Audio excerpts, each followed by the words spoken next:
Bom dia a todos. Sejam muito bem-vindos à videoconferência de divulgação dos resultados do primeiro trimestre de 2025 da Vitia. Esta videoconferência está sendo gravada e o replay poderá ser acessado no site de RI da companhia, onde a apresentação também estará disponível para download. Informamos que todos os participantes estarão apenas assistindo a videoconferência durante a apresentação, e em seguida iniciaremos a sessão de perguntas e respostas, quando mais instruções serão fornecidas. Antes de prosseguir, aproveito para reforçar que as declarações prospectivas têm como base as crenças e suposições da administração da VITIA e as informações atuais disponíveis para a companhia. Essas declarações podem envolver riscos e incertezas, tendo em vista que dizem respeito a eventos futuros e, portanto, que dependem de circunstâncias que podem ou não ocorrer. Investidores, analistas e jornalistas devem levar em conta que eventos relacionados ao ambiente macroeconômico, ao segmento e a outros fatores podem fazer com que os resultados sejam materialmente diferentes daqueles expressados nas respectivas declarações prospectivas.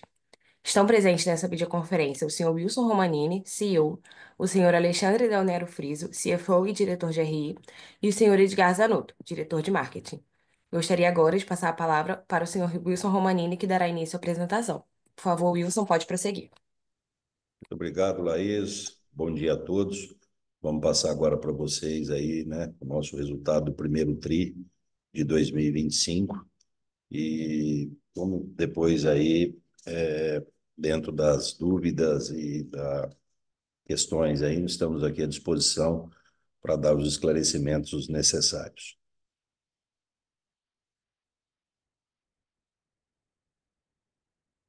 A gente falando um pouquinho aqui, né, de visão de mercado.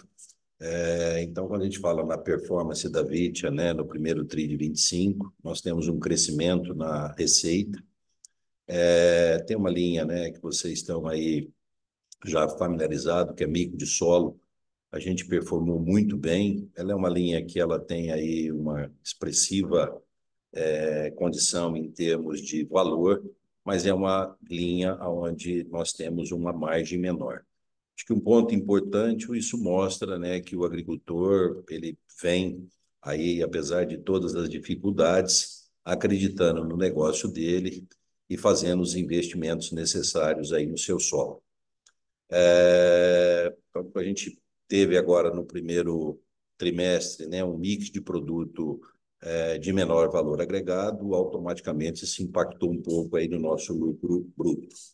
A gente vem trabalhando aí de forma bastante intensa, né, desde o final aí de 23, setembro de 23, numa racionalização, numa melhor equação aí dos nossos recursos, e a gente tem conseguido ter aí realmente, né, algumas coisas positivas em termos de despesa, e isso vai dando aí uma sustentação, pegando o momento atual, né, onde as coisas não estão tão favoráveis para o agro, deixando a empresa com uma saúde bastante interessante na parte financeira.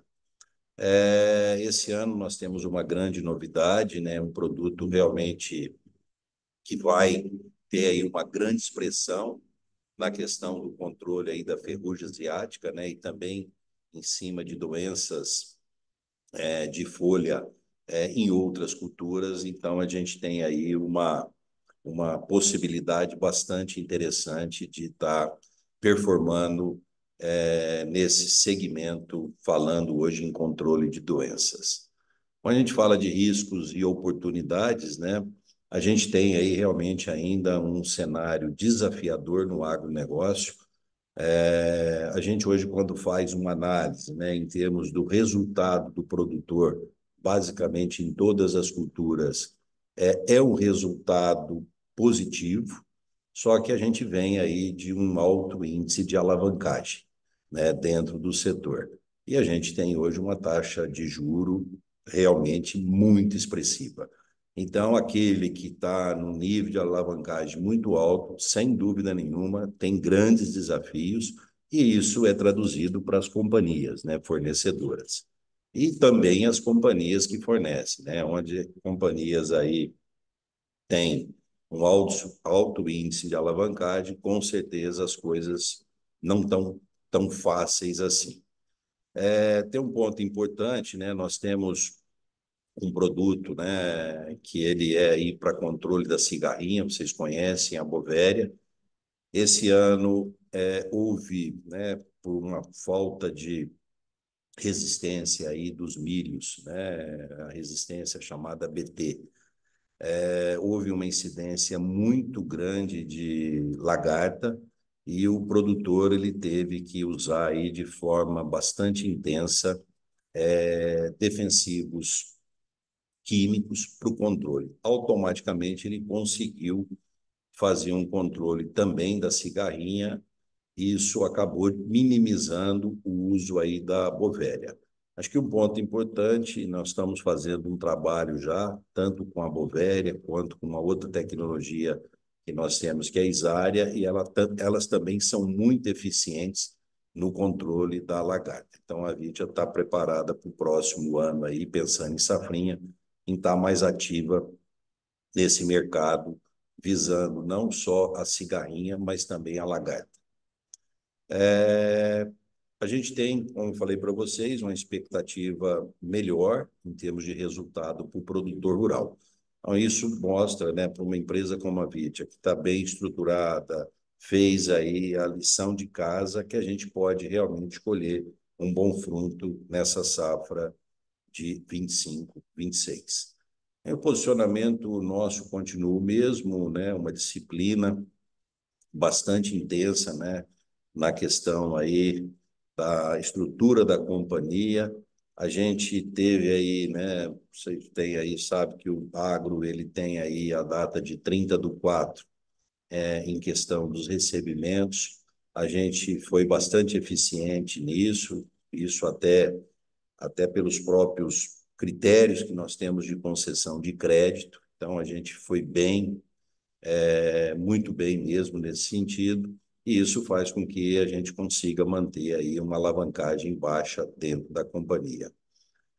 Continuamos com a mesma questão, né? A parte comercial sempre muito bem olhada, a gente está aí em todo o território, fazendo todo o trabalho necessário, fortalecendo sempre o nosso lado comercial e a parte dos nossos produtos, né? Falando hoje em evolução, nós estamos a todo momento buscando melhorar ainda mais a eficiência do que nós temos aqui dentro, e sem dúvida nenhuma, buscando inovações aí de produtos para a gente ofertar coisas ainda mais interessantes para o produtor rural.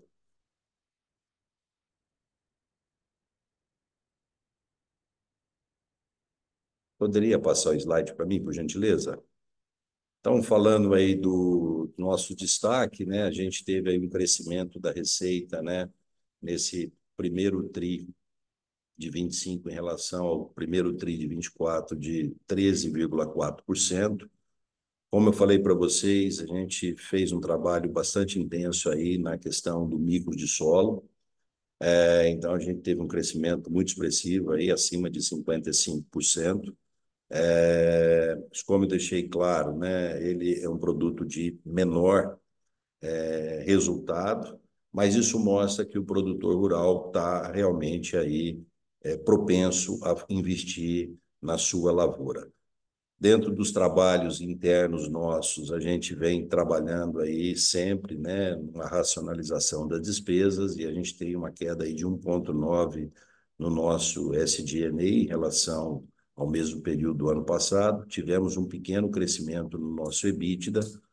A gente está aí com 5,3 milhões em CAPEX, um pouco aquém do mesmo período, mas é uma questão de alocamento dentro do ano, né? O volume de CAPEX ele está projetado, ele vai ficar muito em linha com aquilo que nós fizemos em 24. O resultado líquido ele foi negativo, né? A gente está aí até muito em linha com a questão, né, dos produtos que nós fizemos agora, o grande movimento, a gente perde um pouco de rentabilidade na operação. Fizemos aí também um pagamento, né, tanto na recompra e também no JCP de 24 milhões, e a gente tem aí um projeto bacana, que é o Triunfe agora, para essa safra 25, 26. Passa agora a palavra para o Friso e ele vai dar sequência aí com vocês. Obrigado, Wilson. Bom dia a todos. Começar falando de um evento, né, extraordinário nesse ano, onde a gente está reclassificando os nossos segmentos operacionais, buscando se adequar à realidade do negócio hoje e também às tendências internacionais, né? Entrando um pouco mais na lógica dessa reclassificação, as primeiras duas linhas, né, que a gente fez uma junção, a micro de solo e condicionador de solo e organomineral são linhas, né, que têm características semelhantes, né, no sentido de serem produtos, né, aplicados via solo e de menor valor agregado, né? A gente, quando fez o IPO, tinha uma estratégia, e um business plan diferenciado para a parte de organomineral. Como vocês sabem, a gente acabou não tendo sucesso nessa iniciativa, e essa linha perdeu relevância, perdeu atenção dentro do nosso negócio, assim como o micro de solo também, que não é uma linha foco e alvo dos nossos esforços. Então, as duas linhas acabam sendo linhas marginais, né, dentro do nosso foco do dia a dia, e onde a gente busca ali ter sinergias, né, para alavancar negócio. Tá? Então, essas linhas foram reclassificadas como fertilizantes de solo.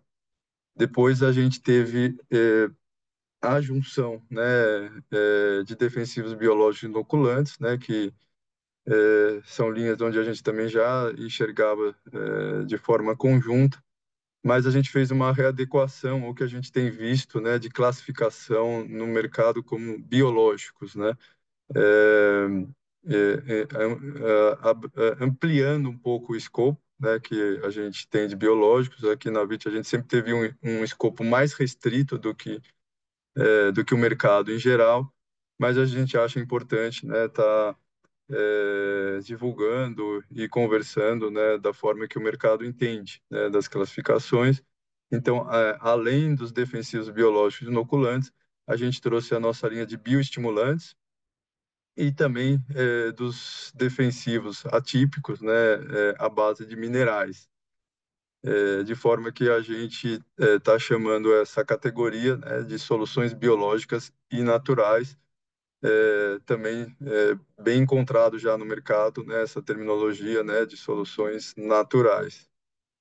E por último, a linha de fertilizantes foliares, também que a gente já reportava, né, como seu ponto de vista de receita líquida de forma e margem de forma conjunta, com a linha de produtos industriais.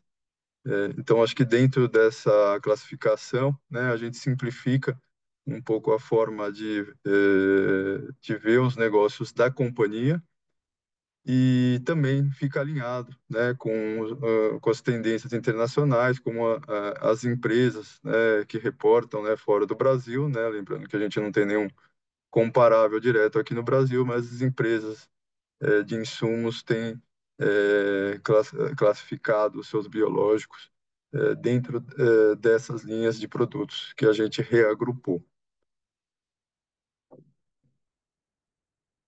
Agora, passando para a nossa performance, como o Wilson já explicou, a gente teve um trimestre com vendas muito fortes, né, de micro de solo, onde o segmento de fertilizantes do solo, né, que tem o micro e o organomineral, cresceu 55%.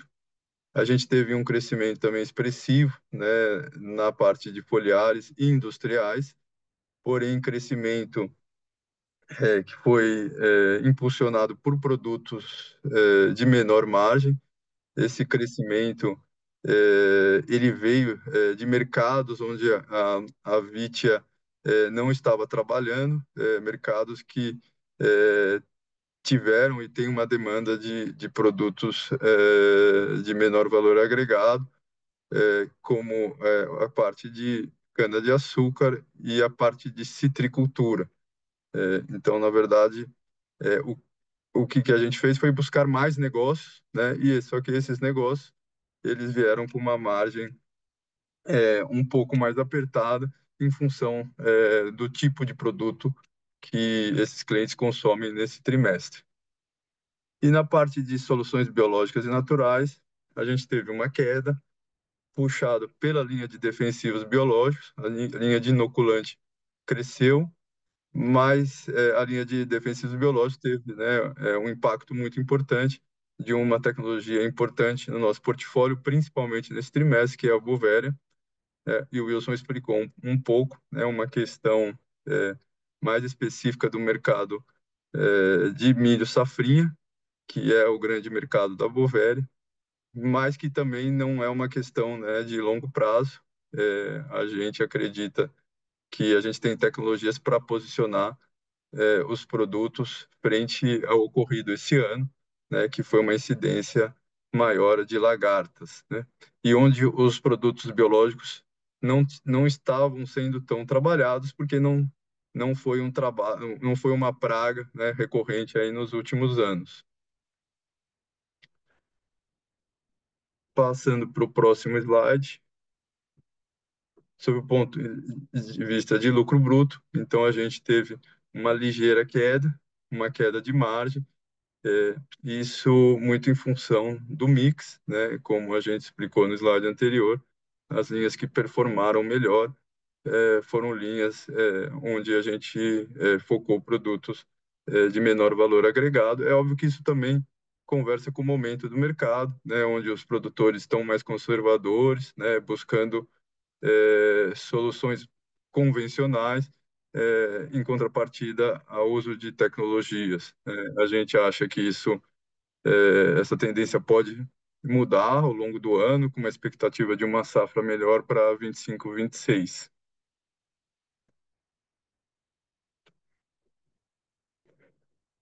Falando em SG&A, a gente teve mais um trimestre de redução no SG&A. Esse processo, na verdade, né, ele não é um processo que a gente faz de um trimestre para o outro. Essa foi uma visão nossa, já anunciada desde o final de 2023, onde a gente entendeu que a gente ia ter um mercado mais difícil, especialmente nos grãos, e a gente buscou racionalizar toda a estrutura da empresa, inclusive a parte comercial, né? Então, a gente já, no ano passado, né, estruturou a companhia para ser uma companhia mais racional, e isso, né, apareceu principalmente aí no quarto tri e agora no primeiro tri de 25. Para o restante do ano, a gente não espera novas reduções. É claro que, como vocês veem, a gente tem um mercado ainda desafiador, a gente não vai também voltar a acelerar o crescimento de estrutura e os gastos, mas a gente espera um pequeno crescimento de gastos, algo intermediário, conversando com o cenário atual do agro. E podendo passar para o próximo slide, então, em função, né, de um resultado, né, praticamente estável sob o ponto de vista aí de lucro bruto, uma economia também pequena de SG&A, a gente conseguiu entregar um EBITDA muito próximo ao mesmo trimestre do ano passado, com uma ligeira queda de margem, muito em função do pior mix, né, de vendas no trimestre quando comparado ao mesmo trimestre do ano passado. A gente entende até que é um resultado razoável, né? A gente tem o primeiro trimestre pouca representatividade frente ao ano, então de forma nenhuma compromete o que a gente espera para o ano, onde as vendas da safra 25/26 vão impactar principalmente aí no segundo semestre, né? Então é um resultado ainda que expressa muito o cenário vivido na safra 24/25, que foi um cenário muito difícil, né, acho que tanto para o produtor como também para as empresas de insumo, e eu acho que a gente navegou bem nesse período, né, buscando alavancar o nosso mix de produtos, né. É claro que o mix não foi o ideal, mas a gente tem que lembrar que a gente tem tecnologias também para atender o produtor quando ele está buscando gastar menos, quando ele está buscando retrair. Então, a parte de micro de solo, nesse sentido, é melhor a gente ter e trazer essa contribuição do que não ter, né?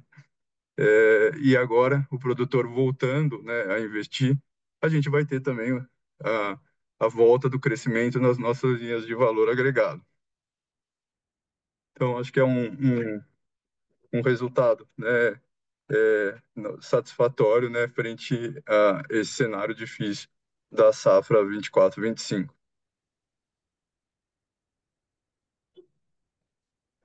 Passando para a parte de CAPEX, né, como o Wilson mencionou, tivemos uma queda relevante, mas é uma queda sazonal do trimestre, não é o que a gente espera para o ano, mas também em linha com o que a gente já vinha anunciado.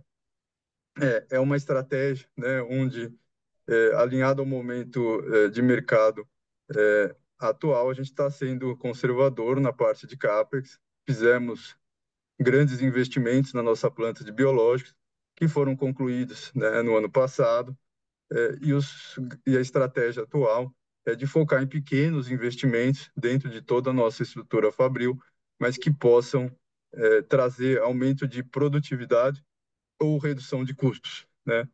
Buscando rentabilizar melhor a nossa base de capital atual, né?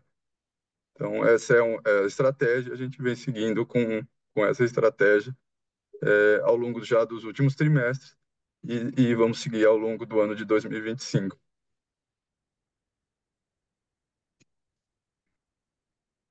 Sobre o ponto de fluxo de caixa, a gente teve, né, no trimestre é, um consumo, né, de fluxo de caixa, né, que é natural nesse período, é o período, né, pré-recebimento de safra, onde geralmente a nossa dívida líquida aumenta mesmo, mas a gente teve aqui também, obviamente, ao longo do ano passado e nesse trimestre, um peso relevante sobre o caixa por causa do programa de recompra. A gente, nos últimos 12 meses, gastou cerca de 64 milhões, e isso, sem dúvida, é um grande impacto para a nossa dívida líquida. Mas, né, mesmo considerando isso, a gente entende que está num nível muito confortável e até, de uma certa forma, subalavancado, né? Eu acho que, sem problemas nenhum, a gente poderia estar rodando aí até entre duas vezes e meia, né? Até lembrando que a gente tem um EBITDA e uma margem, vamos dizer, depreciada, né? Em função de um ciclo, né, do agro, né, de baixo que a gente tem vivido. Então, a gente está muito confortável com esse nível de alavancagem atual.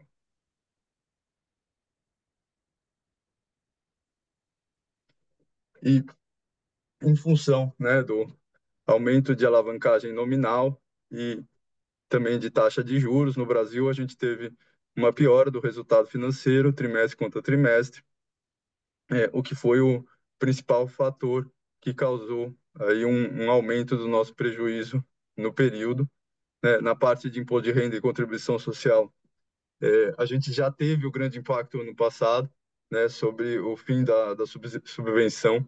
Então, a nossa alíquota esse ano vai ser muito parecida com a do ano passado, de forma que não tende a não prejudicar, né, o resultado comparativo, como foi a dinâmica do ano passado.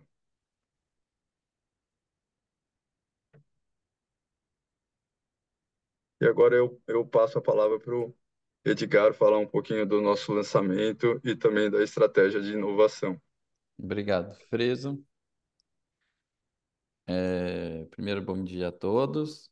Vou falar aqui um pouco sobre o que a gente vem fazendo, né, no termo de desenvolvimento. A gente está muito focado no lançamento do Triumph, né, que é o nosso multissítio. Ele é inovador porque é o primeiro multissítio mineral que está aí no mercado, tem uma ação protetora e comparado com os que tem no mercado tem mostrado um resultado muito superior. Da formulação muito mais estável, que é um problema que a gente tem ali dos concorrentes. E está validado por mais de 80 campos que a gente fez em teste, tem mais de 35 instituições em parcerias que a gente fez e a gente tem tido ótimos resultados, né? Então a gente está muito confiante de seguir nessa estratégia e a gente está focado em falar desse produto, né? Então, isso é uma das coisas. Vamos para o próximo slide. Dentro da nossa área até de P&D e inovação, a gente segue com os nossos investimentos, apesar de que ter uma redução, né, quando você olha de 23% comparado com o ano passado, e principalmente em CAPEX, mas isso é uma questão de sazonalidade, né? A gente continua com todos os projetos que a gente tem aqui, a gente não diminuiu o número de projetos, nem o número de colaboradores, nem nada na nossa área de PDI, né? Então, a gente tem dentro de novidade que saiu, tem mais um registro especial temporário para a gente continuar trabalhando. E saiu dois novos registros, né, que são muito importantes para a gente, que são produtos biológicos para substituir produtos que estão na linha com formulações muito inovadoras, né, bem diferente do que a gente tinha e que vai trazer maior rentabilidade para a companhia e melhor resultado para o nosso produtor, né? Então, basicamente é isso que eu tinha para falar, Alexandre. Pode voltar. Próximo Obrigado, slide. Edgar. Do ponto de vista de mercado de capitais, o destaque tem sido o nosso programa de recompra. Como eu comentei, mais de 60 milhões aí nos últimos 12 meses. E no primeiro trimestre, né, a gente teve 4,3 milhões, executando aí cerca de 25% do que a gente tem de limite aprovado dentro do nosso quarto programa de recompra, né? No trimestre também tivemos o pagamento de cerca de 20 milhões, referente à distribuição de juros sobre o capital próprio, né, que foi deliberado no ano passado, né? Temos aí um cenário difícil, né, de seu ponto de vista do mercado acionário, né, como todos vocês sabem, mas a gente continua muito confiante na VIT, na nossa estratégia de longo prazo. Acreditamos que estamos aí saindo desse cenário mais difícil do agronegócio e a VIT está muito bem preparada, né, como o Wilson comentou. Fizemos e continuamos fazendo a nossa lição de casa, sob o ponto de vista de se adequar ao momento de mercado, mas também olhar para o futuro, né, mantendo o nosso foco em melhorar e racionalizar a nossa estrutura e também em buscar novas tecnologias dentro dos nossos esforços de inovação, né, conforme o Edgar comentou, não temos aí diminuído, né, apesar do número sazonal. Então, podemos, né, ir para a parte de perguntas e respostas. Iniciaremos agora a sessão de perguntas e respostas para investidores e analistas. Caso deseje fazer alguma pergunta, por favor, clique em levantar a mão para perguntar por voz ou no botão Q&A na parte inferior da tela para escrever a sua pergunta. Nossa primeira pergunta vem do Sr. Ryo Matsuyama, analista sell-side do Itaú BBA. Opa, bom dia a todos, bom dia Friso, Wilson, Edgar. Eu tenho duas aqui do meu lado. Primeiro eu queria entender um pouco da margem do produtor, como que vocês estão olhando aí. Acho que vocês já enfatizaram bem que estão otimistas aí para o ano, mas eu queria entender, né, que recentemente teve uma disparada no custo de fertilizante, a taxa de juros continua elevada, se vocês continuam confiantes aí mesmo com esse novo cenário, né? E além disso, acho que com essa subida do preço de fertilizante, como que os biológicos tendem a performar nesse cenário, né, dada a relação de troca entre químico e biológico em si. E a segunda pergunta aqui do meu lado, acho que é mais em relação a Triumph, mais um follow-up assim do último trimestre que a gente já tinha perguntado, acho que agora vocês têm até um cheiro melhor da performance do produto. Qual a relevância que vocês acham que pode ter o produto dentro do portfólio? Como que está a adoção por parte dos clientes? E, por fim, dado que é um novo produto dessa nova onda tecnológica, se a gente pode considerar melhor rentabilidade comparado com os outros produtos mais comoditizados, né? Acho que, no geral, são essas duas. Obrigado, pessoal. Tá, eu vou falar com você. Acho que depois, se o Edgar quiser falar um pouquinho aí do Triumph, o próprio Friso. A questão da margem do produtor, né? Ela tem realmente a sua complexidade, né? A gente, vamos dizer, quando pega aí, né, e faz uma análise, né, de uma lavoura, vamos falar hoje aí que tem a grande expressão no Brasil, que são os grãos, né? Você pega a soja, pega o milho, né? A relação, né? Soja mais milho aí, pensando na safra e depois na safrinha. Você olha os números são positivos, né?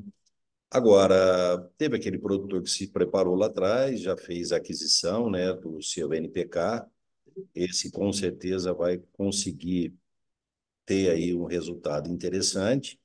Agora, aquele produtor que deixou um pouco mais para agora, né, nós tivemos aí um aumento tanto dos fosfatados quanto da linha de potássio, né, os potássicos. Então, é aquela questão, não vai ser isso que vai tirar, vamos dizer, o resultado dele, mas vai minimizar a tua margem, isso é fato. E um dos grandes problemas hoje que a gente tem, né, e isso vem se arrastando aí desde 2023, é o custo do dinheiro, né? Se a gente voltar atrás aí, há 3, 4 anos atrás, nós tínhamos um CDI, hoje nós temos um CDI basicamente aí, né, de quase 15%. E a gente sabe do que a atividade pode remunerar. Então, sem dúvida, esse eu acho, eu que eu tenho falado, né, eu já participei aí desses tempos, né, de trabalho dentro do agro. A gente teve crises, né? Teve crise lá da ferrugem asiática, tivemos crise do nematóide do cisto, tivemos crises hídricas, mas é interessante, as coisas elas retornavam mais rápido. E a gente acha que esse problema não é um problema que vai se resolver tão cedo, né? A gente não tem expectativa aqui no Brasil de uma queda de juros, né? Então, acho que todo mundo vai ter que fazer a lição de casa, né? Otimizar a tua operação, e aí automaticamente ele começa a ter aí uma perspectiva mais positiva de negócio. Mas margem existe, né? E você tem outras culturas que ainda estão rentabilizando bem, né? Que é a cultura da cana, a cultura do café, que realmente está rentabilizando bem. Então, quando você pega o macro em si, a coisa, vamos dizer, ela não está fácil, mas para aqueles que estavam realmente mais preparados, não tem dúvida nenhuma que vão sobressair muito bem nessa questão. E esse é o nosso trabalho, é o que a Vitia fez. Ela percebeu isso lá atrás e ela foi realmente reduzindo aqui as suas despesas, racionalizando, destinando de forma mais efetiva os seus recursos para ficar de uma forma confortável e passar essa turbulência que faz parte, já é bem parte tradicional dentro do agro aqui no Brasil, né? Acho que no mundo como um todo. E aí, quando você fala na questão aí de produtos biológicos, né? A gente tem tecnologias hoje, não só biológico, mas também temos aí produtos que podem, né, na parte de bioestimulantes, que hoje até, inclusive, nós reformulamos, fomos aí para o processo, né, analisando como isso é divulgado mundialmente. Nós temos várias tecnologias aqui para realmente dá uma melhor performance na parte nutricional e automaticamente num processo até de uma certa redução de macronutrientes no solo. Então, nós temos hoje tecnologias para isso. É um dos trabalhos que nós estamos fazendo nesse sentido. Falando do Triumph, a gente aposta muito, né? A gente está aí com um produto inovador. Aqui no Brasil, esse produto, para vocês terem uma ideia, ele já é uma realidade na Europa, né? Então, ele é inovador aqui no Brasil. Ele não é um produto que deixa, vamos dizer, uma margem muito grande, mas ele tem uma contribuição interessante. Nós estamos falando de um mercado de 3,5 a 4 bilhões de reais. A Vitia quer participar intensamente disso, ela já fez aqui algumas lições, né, em termos de trabalho de campo, mostrando a grande eficiência do produto. Ele é um produto hoje que não perde de forma nenhuma para os seus concorrentes. Aliás, ele é mais eficiente, ele tem grandes vantagens, né, no processo de aplicabilidade. A gente até cita muito aqui que um produto, para ser vencedor, ele precisa de ter 3 pilares. eficiência, sem dúvida nenhuma, e ele tem de sobra. Custo, ele é um produto que compete aí com os seus competidores, ele é competitivo nesse sentido, e ele tem uma coisa que é muito melhor do que os seus competidores, que é aplicabilidade. Ele é um produto de fácil manejo, um produto também que performa-se muito bem na questão até de conserva do próprio equipamento, você não tem entupimento de bico. Ele é um produto que vai revolucionar. É lógico que é um produto novo, né? O mercado vai ter que sentir. Nós fizemos trabalhos em várias instituições, com vários consultores, e a coisa vai realmente ter um grande. Vai ser um produto de grande performance dentro da companhia. Acho que o Edgar quiser complementar um pouquinho, acho que é interessante. É isso mesmo, isso assim, a gente teve muito resultados recentes, né, que a gente vem com finalização de safra, de trabalho que a gente montou, e todos eles a gente teve uma ótima performance do produto. Então, uma coisa que também chama atenção, né, da gente é que, assim, que tem um espaço de mercado ali que a gente deve ocupar, é que os concorrentes dele que tem hoje no Brasil disponíveis, eles já foram proibidos em vários países da Europa, né? Então, a gente tem, em algum momento isso pode acontecer aqui no Brasil e a gente talvez ocupe um espaço desse mercado também, tá? Então, é algo que a gente vem acompanhando aí, mas só para complementar. Perfeito, muito obrigado. Nossa próxima pergunta vem do senhor Pedro Gama, analista sell-side do Citi.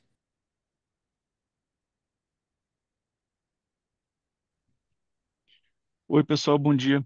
Obrigado por pegarem minhas perguntas. Eu tenho duas aqui do meu lado.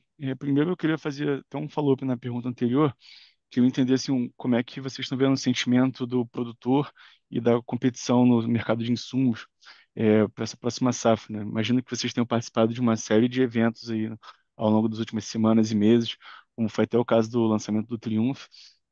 Queria ouvir um pouco de vocês, assim, de forma um pouco mais detalhada, né?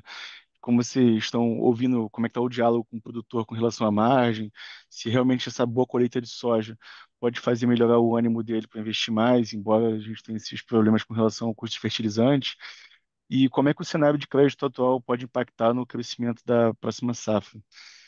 E do outro lado, outra pergunta aqui, é mais sobre a alocação de capital, né? Queria entender assim, qual seria o foco agora para 2025 e em diante, a gente deve continuar vendo a companhia focada em distribuição de dividendos JCP e o buybacks. E ouvi um pouco de vocês assim, com um update com relação a M&A, né? Porque pelo que a gente tem ouvido falar, né, com esse cenário desafiador para o segmento de distribuição de insumos, parece que tem aberto bastante oportunidade, tem bastante ativo por aí. Queria ver um pouco de vocês, se tem alguma conversa avançando, ou se os preços ainda não caíram, enfim, que vocês puderem comentar sobre isso. Obrigado, pessoal. Pedro, em questão do sentimento do produtor, né, eu volto a falar o seguinte: eu acho que tem gente muito bem estruturada, né, que realmente teve uma preocupação e fez lá também as lições necessárias. Esse cara vai investir, esse cara vai investir, né? A gente hoje, quando a gente pensa, né, numa safra de grão, né, americana, né, a gente já começou a ter aí algumas informações de um plantio menor de soja. O pessoal já fez, né, um relatório apontando aí até um incremento de produtividade. A gente sabe que as coisas não acontecem dessa forma, né? Então, assim, vamos dizer, a gente está com um tanque full.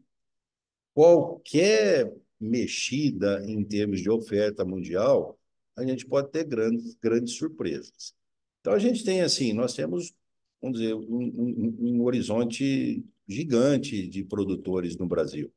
E eu acho que tem gente que está aí muito bem estruturada e que vai investir, sem fato, sem dúvida nessa questão. E outros vão procurar criar uma readequação aí dentro do teu processo. Então, é isso que a gente chega, né? A questão hoje, o crédito caríssimo, ele é um problema, acho que não é um problema para o agro, é um problema o Brasil como um todo, para outros setores também. E eu acho que a grande, vamos dizer, a grande observação que todos nós temos que fazer. Acho que não só o produtor rural, mas todos que estão aí vivendo com necessidade de crédito, né? Então, isso é uma parte para mim muito clara, né?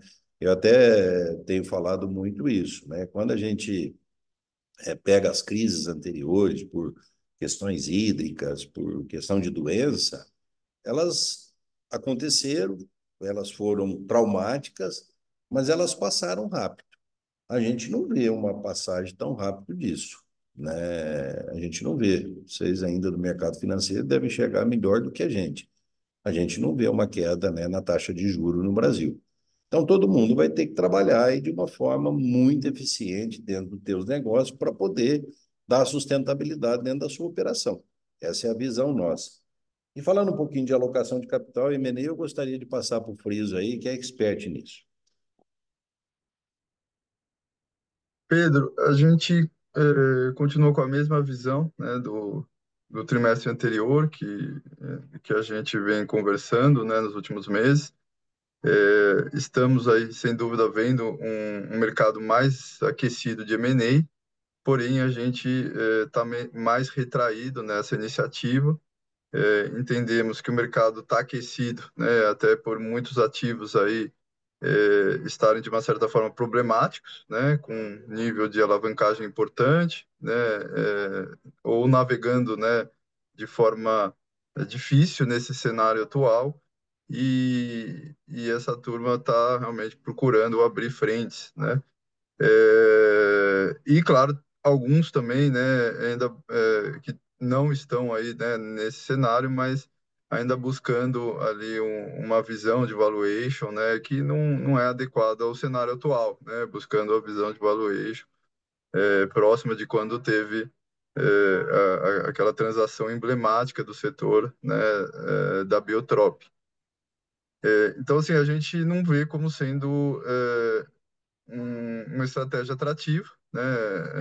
Nenhuma dessas conversas, nem os ativos, digamos, problemáticos, estão buscando um preço parecido com o que a Vitia trada no mercado hoje. Então, não tem como a gente se dedicar muito a essa frente e, sem dúvida, a gente olha com muito mais detalhe aí nossa estratégia de alocação de capital focada na recompra, né, ou mesmo no aumento da distribuição, né, pro nosso acionista. Tá? A gente continua monitorando, olhando essas transações, M&A continua fazendo parte da nossa estratégia, só que esse cenário atual não está muito, digamos assim, interessante sob o nosso ponto de vista. Tá? Então é isso, né?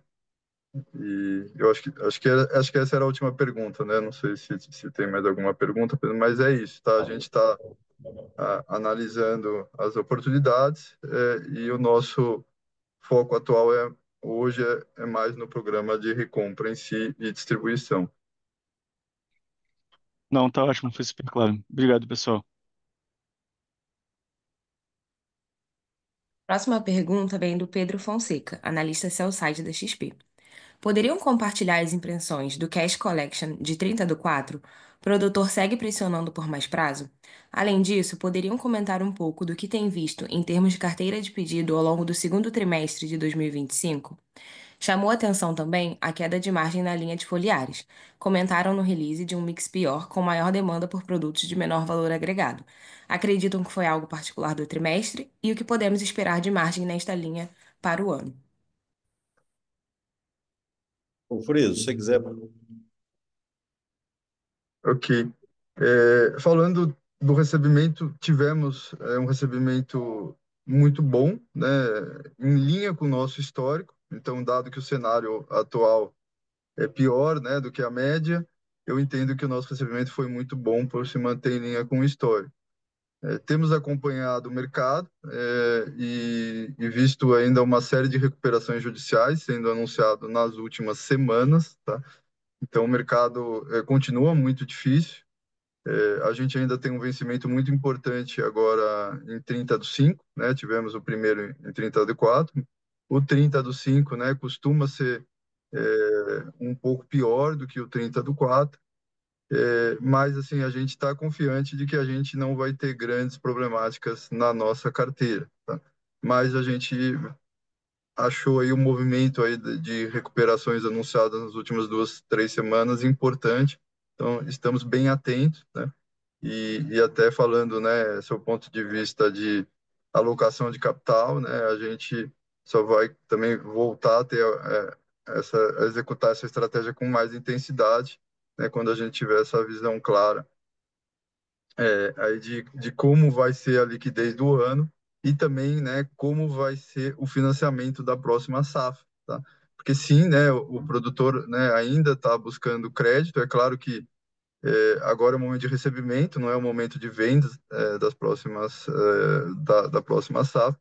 E a gente entende que vai ter que equacionar, tem plano safra para ser anunciado, então tem muita coisa por vir ainda para a gente realmente entender qual vai ser o cenário. Tá?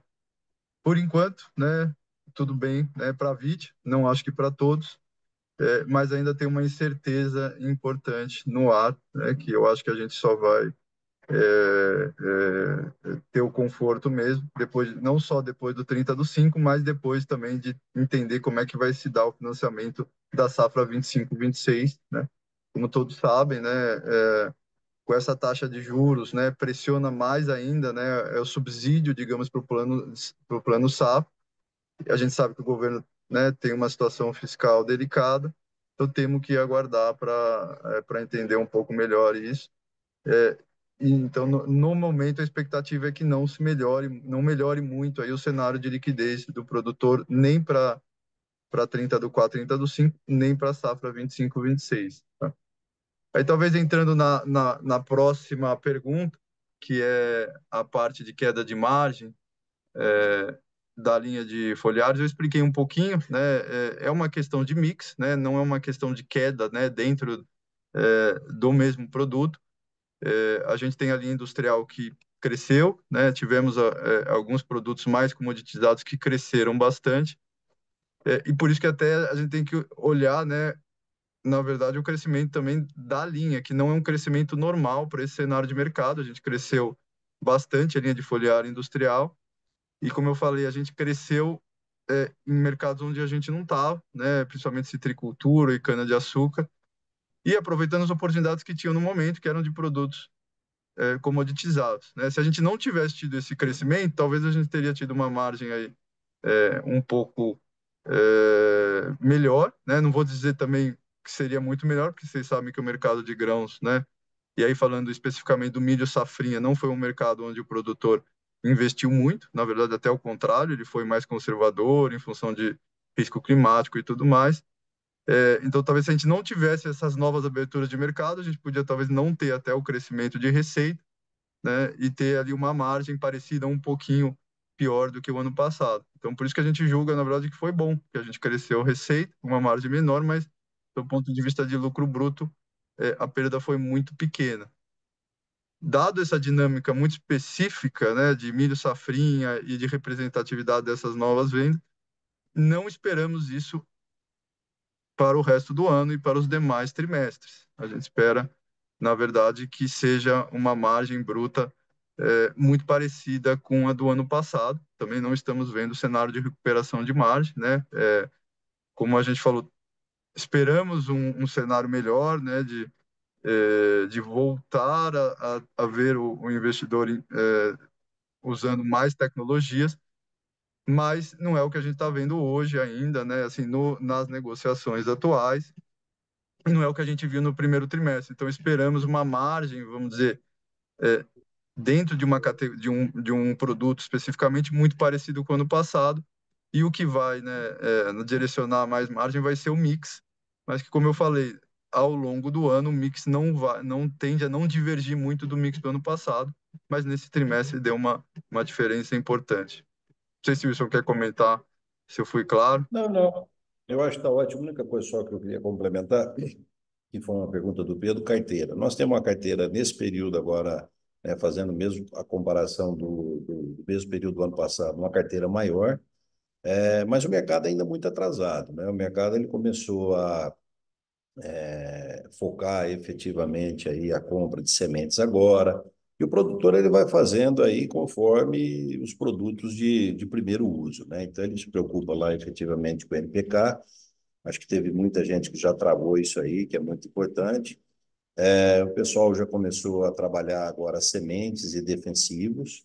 E depois a linha nossa, principalmente aí uma outra linha que adiantou bastante esse ano, foi a linha de micro de solo, né, que está muito em conjunto, né, com o NPK, e ele vai começar agora a ter aí uma efetivação, né, nos produtos como os fertilizantes especiais. Mas a nossa carteira, se fizer uma comparação com o mesmo período de 2024, nós temos uma carteira maior de pedidos dentro da BID.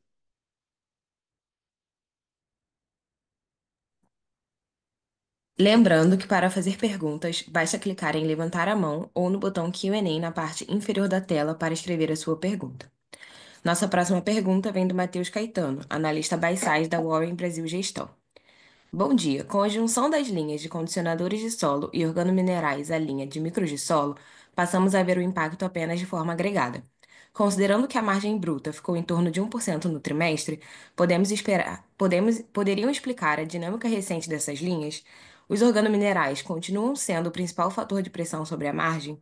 Se sim, quais as expectativas para a normalização? Preso. Posso responder? Sim, a dinâmica continua ainda parecida, né? O organomineral não conseguindo contribuir, tá? Muito em função da nossa unidade de Patos de Minas, onde a gente continua fazendo um trabalho de saneamento e onde a gente espera que até o final do ano esteja 100% aí saneado, né? A nossa unidade serrana de organomineral já tem contribuição positiva e a parte de micro de solo também, mas lembrando, né, acho que pelo histórico que micro de solo a contribuição é positiva, mas a margem é baixa, né, muito diferente aí da margem das demais linhas, né, por isso que mesmo com um crescimento muito importante, ela não faz uma diferença, né, relevante no nosso resultado, né, então na verdade ela compensou aí um pouco aí do resultado negativo que a gente ainda vem tendo aí na unidade de Patos de Minas, tá? A gente espera realmente que a gente ainda vai ter mais um trimestre, né, com saneando Pato de Minas e o segundo semestre a unidade, né, já deixe de roubar resultado, tá? E aí a gente passe a ter assim um cenário mais normalizado para essa linha de fertilizantes de solo, né, com a unidade serrana operando, né, dentro de uma contribuição positiva, assim como o micro de solo.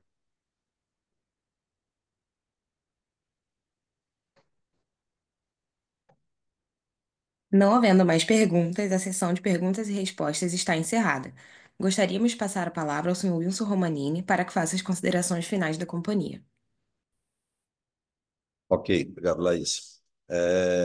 Novamente queria agradecer aí a presença de vocês e falar o seguinte, acho que um recado bem claro, objetivo. O agro, ele tem aí as suas particularidades, as suas dificuldades, mas a VIT é uma empresa, como eu sempre falo, com mais de 50 anos, né? E não são 50 dias, 5 anos. A gente, ao longo do tempo, aprendeu bastante a trabalhar nesse mercado, em momentos mais calmos, momentos mais difíceis. E eu acho que a VIT está muito bem preparada. Ela tem, dentro da filosofia dela, um processo de conservadorismo. A gente gosta disso, o agro ele precisa disso. E eu acho que nós estamos muito bem preparados aí para fazer um 2025, apesar de desafiador, de uma forma positiva. E a gente tem que pensar o seguinte: não é o 2025 que nós temos que fazer bem, nós temos que estar preparados para fazer 26, 27 e os anos que virão. Então é isso, essa é a mensagem que eu gostaria de passar para vocês. E mais uma vez, muito obrigado. A videoconferência da Vitia está encerrada. A área de relações com investidores está à disposição para responder as demais dúvidas e questões. Agradecemos a participação de todos e tenham um bom dia.